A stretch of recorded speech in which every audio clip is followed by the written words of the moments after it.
लाहौर में मानसून की हालिया मूसलाधार बारिशों ने शहर का निजाम जिंदगी मफलूज करके रख दिया है। चंद घंटों की बारिश के बाद शहर के बेशतर इलाके पानी में डूब चुके हैं, जिसकी वजह से शहरियों को शदीद मुश्किलात का सामना करना पड़ रहा है।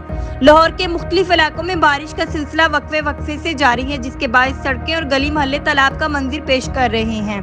नशीबी इलाकों में बारिशी पानी घरों और दुकानों के अंदर दाखिल हो गया है, जिससे लाखों रुपए की मालियत के सामान का नुकसान का अंदेशा जाहिर किया जा रहा है। Garden Town, Gulberg, Liberty, Jail Road और माल रोड समेत कई अहम शहरों पर पानी जमा होने की वजह से ट्रैफिक की रवानी शदीद मुतासिर हुई है।